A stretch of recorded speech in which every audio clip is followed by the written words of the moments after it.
What teacher lost everyone's respect in one day? I was taking my Spanish state exam when my phone rang. It was my mom's hospice. Your mother is declining fast. She has maybe 30 minutes left if she's lucky. The hospice was 20 minutes away if I walked, 10 if I ran. Miss Vexler didn't even look up from her clipboard. Phones down during state exams or automatic fail. No, you don't understand. Your mom's been dying for months now, hasn't she? Convenient timing for test day. She snatched my phone and locked it in her desk drawer. 28 minutes left. My best friend Isabella shot up. Just let him go, please! Miss Vexler planted herself in front of the door like a human barricade. Anyone who helps him leave gets reported for academic dishonesty. Through the desk holes, I could see my phone lighting up with texts. Please hurry, not much time left. That's when the principal's voice crackled over the intercom. Please send Archie Smith to the office for emergency family pickup. My heart jumped, but Miss Vexler walked to the intercom and pressed the button. Hospice said they made a mistake. The student is now taking a state exam. She turned back to me, eyes cold. Don't worry, I'm sure she's used to you disappointing her by now. The words hit like a physical blow. Something snapped in my chest and I couldn't breathe properly. I knew I was having a panic attack. 18 minutes left. Suddenly, the foster kid who never speaks stood up. His mom's the only adult who remembered my birthday. Her cake was the first birthday cake I ever had. Please let him say goodbye. Sit down, Anthony. Anthony's face crumbled, but he sank back into his chair. Miss Vexler scanned the room with narrowed eyes, daring anyone else to speak. You know what I think? She turned back to me, a cruel smile playing at her lips. I bet she's not even sick. Her fingers flew across the thermostat keypad. Probably just wants attention like you always do. Beep. Emergency shelter mode activated. The door locks clicked. We were sealed in. 15 minutes left. I could still make it if I ran the whole way. My chest was tight now, like someone was sitting on it. My heart was breaking in two. He's having a panic attack! Someone yelled. Maya, the special needs student, was crying now.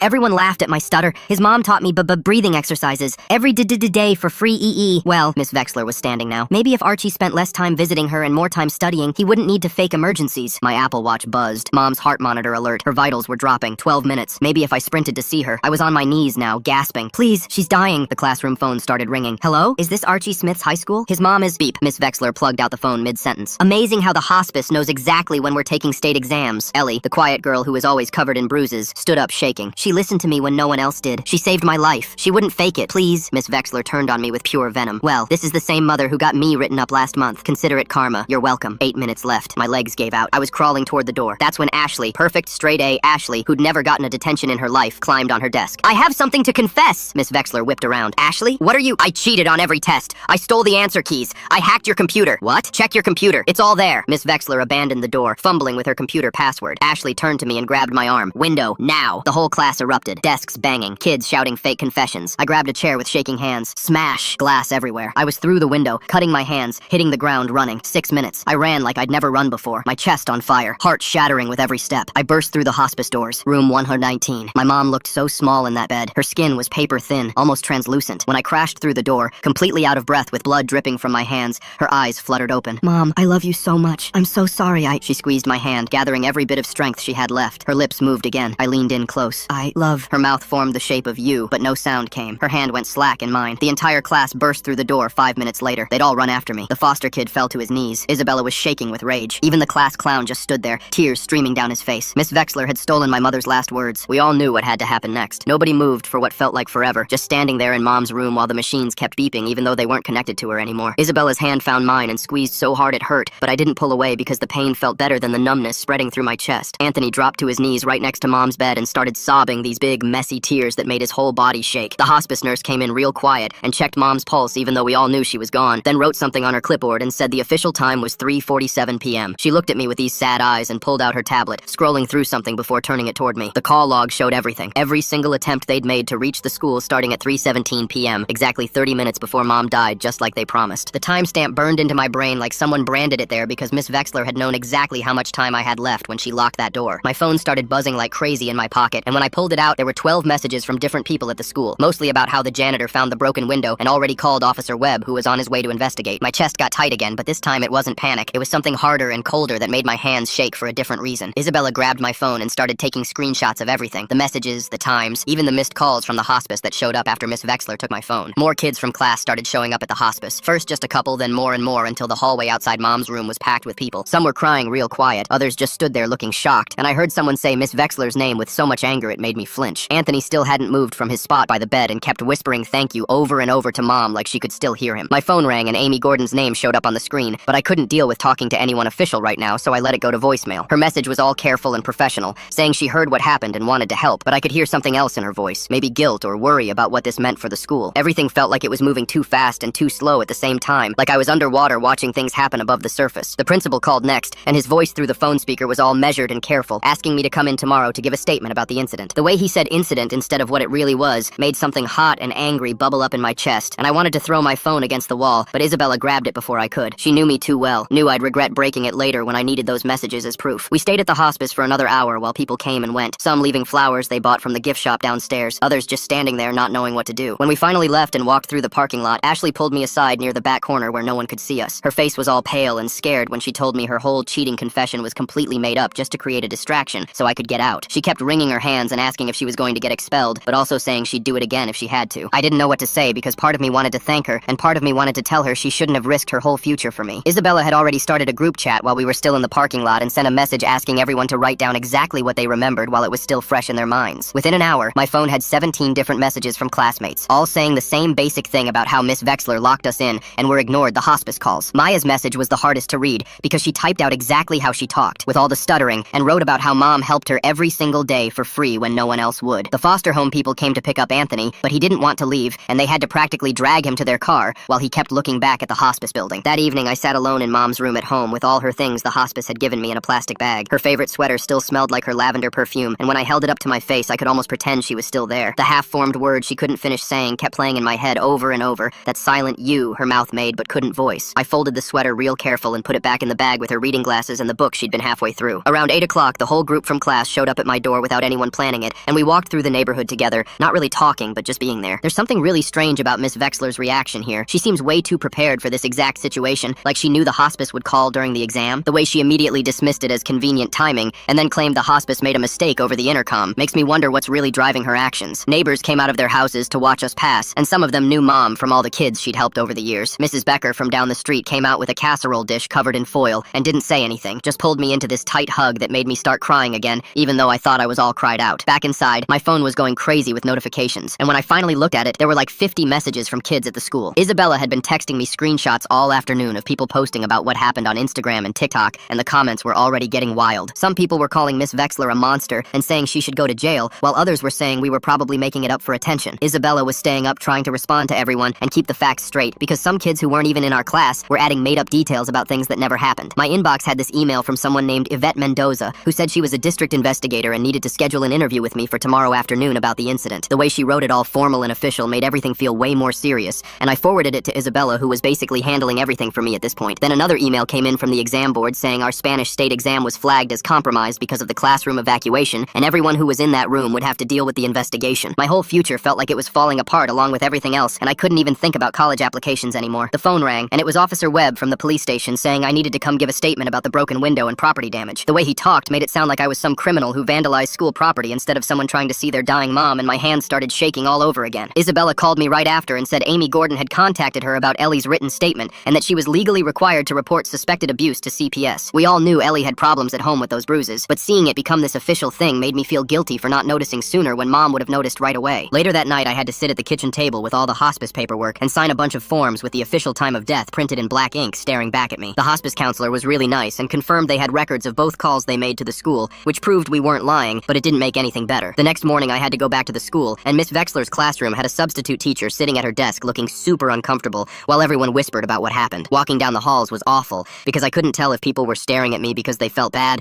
or because they just wanted to see the kid from the viral story. I kept my head down and tried to just get through each class without breaking down again. Amy Gordon pulled our whole group into her office during third period for what she called a grief check-in, and Anthony actually talked in full sentences for the first time I could remember. He told us how Mom was the only adult who ever made him feel like he mattered, and how she remembered things about him that even his foster parents forgot. We were all crying by the end, especially when Maya talked about how Mom helped her with her stutter every day after school for free. During fourth period, the principal held this big assembly where he talked about yesterday's incident and proper emergency procedures, but he never mentioned Mom dying or Miss Wexler locking us in. The way he made it sound all clean and official like it was just some drill that went wrong made me so mad I had to leave the auditorium before I did something stupid. At lunch, I went to the library and used their computer to file a formal complaint through the district's online portal with Isabella, helping me write everything down with all the exact times and details. Ashley came over and added her part about the fake confession she made to distract Miss Wexler and took full responsibility for lying about cheating, even though she was just trying to help me. The librarian kept looking over at us because we were all crowded around one computer, but she didn't say anything when she saw we were crying. That afternoon, more kids started coming forward with their own stories about Miss Wexler and how she'd done cruel things to them over the years, but nobody had ever reported it before. One girl said Miss Wexler made her take a test the day after her dog died and told her animals don't have souls, so she shouldn't be upset. Another kid said she wouldn't let him call his dad when he was having an asthma attack because she thought he was faking. The stories kept coming, and Isabella was documenting everything in this big Google Google Doc she shared with Amy Gordon and the district investigator. My dad finally got home from his business trip that night, and when he saw all the missed calls and messages, he just broke down completely. He kept saying he should have been there, and how Mom would never forgive him for missing her last moments, but I told him it wasn't his fault because nobody expected it to happen so fast. We sat at the kitchen table going through all the emails and documents, and he got really quiet when he read the part about Miss Vexler saying Mom got her written up last month. He told me that Mom had reported Miss Vexler for making a special needs kid stand in the corner for an hour as punishment, and the principal had dismissed it as a misunderstanding. Now that made sense why Miss Vexler had been so cruel about everything, because she wanted revenge on our family. After school the next day, I was walking to my car when this woman with a press badge came up to me in the parking lot. She said her name was Zelda Vasquez, and she'd been looking into teachers who abused their power for months now. She showed me a folder full of articles she'd written about other cases and asked if I'd be willing to share my story. I told her I needed to think about it because everything was still too raw, and I didn't know if I was ready to go public yet. She gave me her card and said she'd wait for my call whenever I was ready. Walking back into school, I saw Ashley coming out of the principal's office, and she looked like she'd been crying. She told me they were threatening to put academic dishonesty on her permanent record, even though she admitted right away that her confession was fake. The principal said it didn't matter that she was trying to help me because she still disrupted a state exam and made false claims about hacking school computers. My stomach twisted knowing she was getting punished for trying to save me from missing my mom's last moments. That evening, I was sitting at home when my phone rang, and it was Leander Washington calling about Anthony. He said the school had contacted him about Anthony leaving during the exam, and now they were marking it as truancy on his record. He was trying to be supportive, but I could hear the worry in his voice about how this might affect Anthony's foster placement. Mom had worked so hard to keep Anthony in a stable home, and now that was at risk because he stood up for me. The next morning, a package arrived from the hospice with all their call logs and the nurses' notes from that day. Every single call they made to the school was documented with exact times and what they said each time. The notes showed how many times they tried to reach me and how urgent they said it was. I spent an hour making copies of everything while Isabella scanned it all to create digital backups on 3 different drives. Later that day, Officer Webb came to review the school security footage with me in the main office. We watched the footage from that morning, and you could see Miss Vexler typing on the shelter mode keypad right after the principal's announcement played over the intercom. The timestamp showed she activated it exactly 17 seconds after being told to send me to the office for emergency pickup. Even Webb looked uncomfortable watching it, and he kept shaking his head while taking notes. The next day at the school, I saw a woman in a suit walking Ellie to the counselor's office and found out later she was from CPS. Amy told me after lunch that they'd found evidence of serious problems at Ellie's home and were opening a full investigation. Mom had been right to worry about her all those times she noticed the bruises, and now I wished she was here to help Ellie through this. 2 days later, I got called to the district office for an interview with Yvette Mendoza from the school board. The interview felt more like being interrogated about the exam than about what Miss Vexler did to me. She kept asking if anyone had their phones out during the test and whether the exam papers were secure the whole time. She wanted to know if anyone could have taken pictures of the questions or shared answers while everything was happening. I realized sitting there that the district cared more about their test scores and exam security than they did about a kid missing his dying mother. When I pulled up my Apple Watch to show Mendoza the data from that morning, she finally paid attention. The watch had recorded every heart monitor alert from Mom's medical devices during those 30 minutes. You could see her heart rate dropping minute by minute while I was trapped in that classroom. Having to use my mom's dying heartbeat as evidence made me feel sick, but I showed her anyway. Mendoza took photos of the watch screen, but her face stayed blank like she was looking at a spreadsheet instead of proof of my mom's final moments. The next morning, Isabella had organized a sit-in outside Miss Vexler's empty classroom before first period. How did Isabella manage to organize all those students for a sit-in when everyone was already dealing with so much? The way she kept track of everything in Google Docs and helped file complaints while still planning protests shows such amazing organizational skills for a teenager. About 40 kids showed up and sat silently in the hallway with signs that said things like, "Let us say goodbye," and "Humanity over test scores." The vice principal came out and threatened everyone with suspension if they didn't move, but nobody got up. We all sat there until the first bell rang and then quietly went to our classes without saying a word. That afternoon, Bennett Mason from the Teachers Union released a statement to the local news defending Miss Vexler's right to due process. The statement warned against rushing to judgment and said teachers need to maintain exam security without being blamed for following protocol. Reading it made me understand that no matter what she did to me, she was going to have professional defenders protecting her. The system was designed to protect teachers like her, not students like me, and that made everything feel even more hopeless. That evening, I dragged myself to the school board meeting even though every part of me wanted to stay in bed. The meeting room was packed with parents and teachers, and I signed up for public comment with shaking hands. When they called my name, I walked to the podium and looked at 5 board members shuffling papers and checking their phones like they had better places to be. I started telling them what happened, and my voice cracked on every other word, but I kept going. I told them about the hospice call and the locked door, and Mom dying while I was trapped in that classroom. One board member was doodling on his notepad, and another kept looking at the clock on the wall. Halfway through my statement, the room started spinning, and my chest got so tight I couldn't breathe right. The panic attack hit me hard, and I gripped the podium to stay standing. That's when Amy Gordon stood up from the audience and walked right up to me. She started doing the breathing exercises Mom had taught Maya, and coached me through them while everyone watched. 4 counts in and 4 counts out, and slowly the room stopped spinning. I finished my statement with tears running down my face and my voice barely above a whisper. The board members thanked me for my time and moved to the next speaker like nothing had happened. The next morning, I woke up to my phone going crazy with notifications. Zelda Vasquez had published her article about what happened,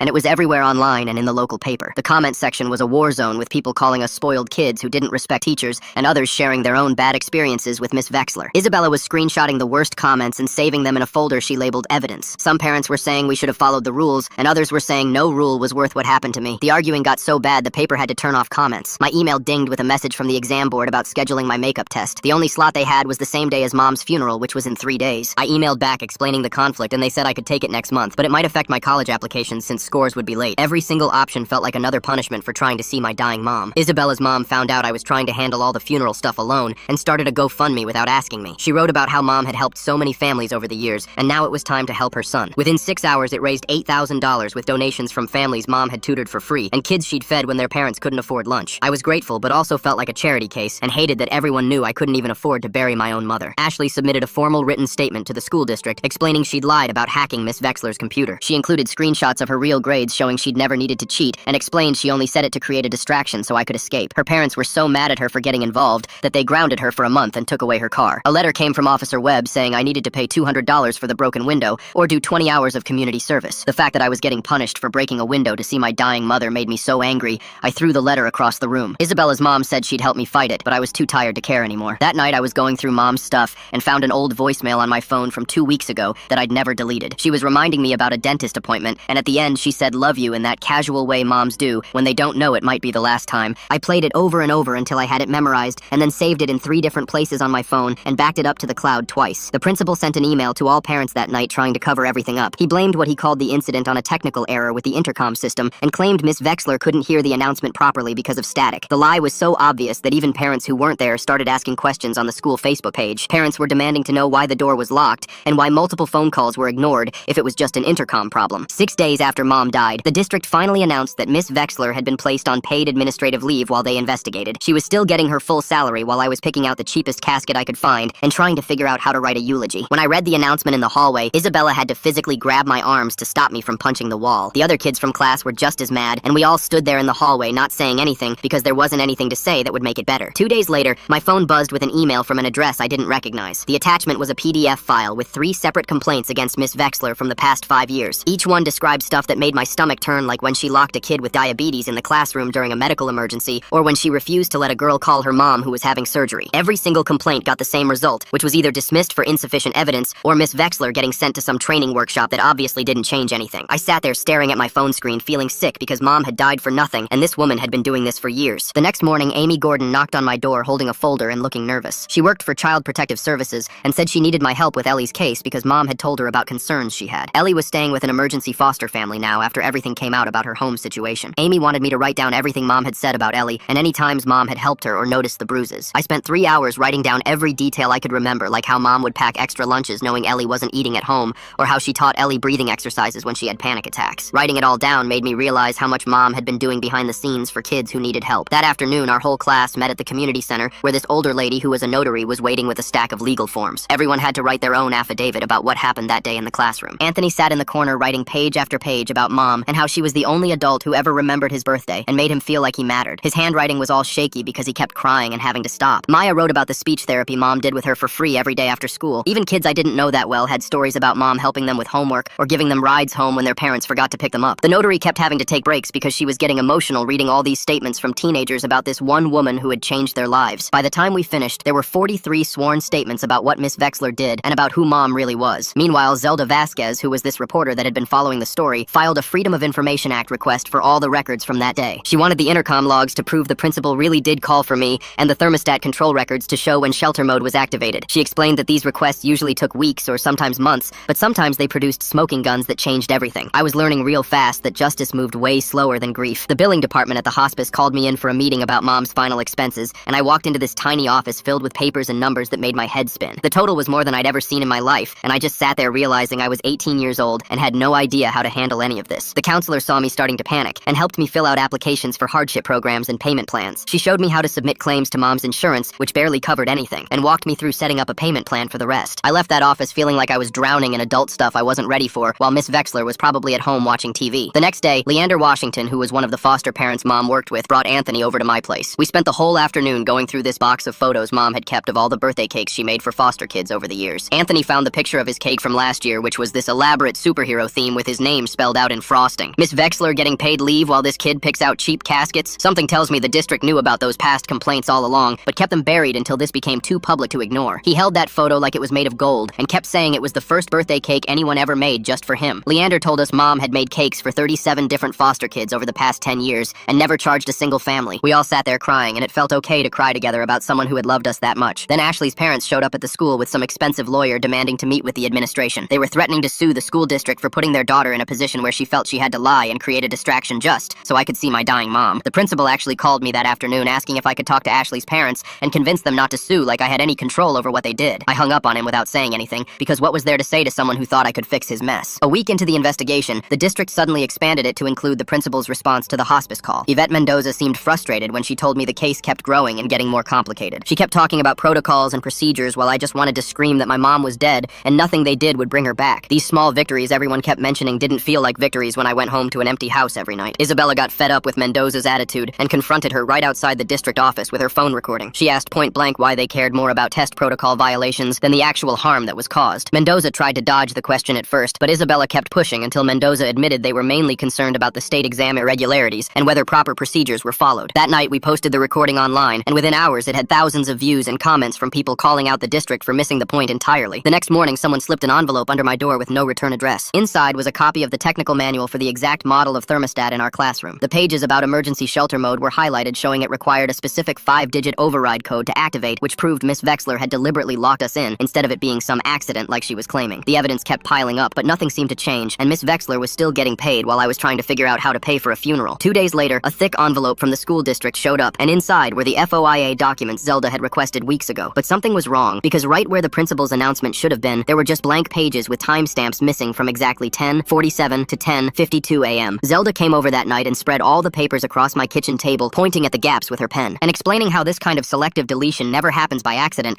and someone had to deliberately remove those specific minutes from the official record. She photocopied everything and added it to the growing folder of evidence we were building, even though it felt like collecting proof of a crime nobody wanted to prosecute. The pre-hearing conference happened 2 weeks after Mom died, and they packed us into this small conference room at the district office, where some lawyer in a gray suit announced that student testimony would be limited to direct observations, only with no emotional impact statements allowed. Isabella's mom started arguing immediately, saying they were trying to erase the human cost of what happened, but the lawyer just kept repeating the same phrase about maintaining professional standards and avoiding prejudicial testimony. Anthony sat there with his fists clenched while Maya's parents took notes, and Ashley's lawyer whispered something to her dad, who looked ready to explode. They handed out these forms we had to sign agreeing to the testimony restrictions, and I watched everyone reluctantly put pen to paper, knowing we had no choice if we wanted to be heard at all. 3 days after that meeting, Amy called to tell me Ellie had been moved to a temporary shelter facility after her foster placement fell through, and she said it was actually safer than where she'd been before, but the way her voice caught on the word safer told me everything. I went to visit Ellie at the shelter and found her in this sterile common room with plastic furniture and cameras in every corner, and she looked smaller somehow, like the system was slowly erasing her. She told me Mom would have been devastated to see another kid falling through the cracks, and I couldn't argue because Mom spent years trying to help kids like Ellie find stability. The community service paperwork arrived the next morning, requiring my signature to confirm 20 hours of unpaid work at the school for the window I broke saving my mother's life. Officer Webb showed up at my door to witness the signing, and at least he had the decency to look ashamed when I wrote my name on the line agreeing to give free labor to the place that killed my mom. He mumbled something about just following protocol, but we both knew this was the system protecting itself by making me the criminal instead of them. Mom's funeral was 4 days later in the small chapel she'd always liked, and even though we couldn't afford much, the entire class showed up, filling every pew and standing along the walls. Anthony had written this poem about birthday cakes and second chances that he read in a shaking voice, while Maya managed to sing Mom's favorite hymn, despite her stutter getting worse with every verse. Even kids who barely knew her came to pay respects, and I recognized faces from the hallway who'd never spoken to me, but somehow knew what Mom meant to our school. Miss Vexler didn't show her face, which was good, because Isabella looked ready to fight anyone who dared defend what happened that day. The exam board letter came a week after the funeral, granting me a partial waiver that let me graduate without the Spanish exam, but marking it as incomplete on my permanent transcript. They made it sound like mercy, but really it meant some colleges would automatically reject my application because of that incomplete mark following me forever. Another dream Mom wouldn't see come true because one teacher decided her power trip mattered more than a dying woman's last moments with her son. The district hearing finally happened 3 weeks after Mom died in this big conference room with wood paneling and a long table where 5 board members sat like judges. They presented their evidence first with printed logs and policy manuals and PowerPoint slides about proper emergency procedures,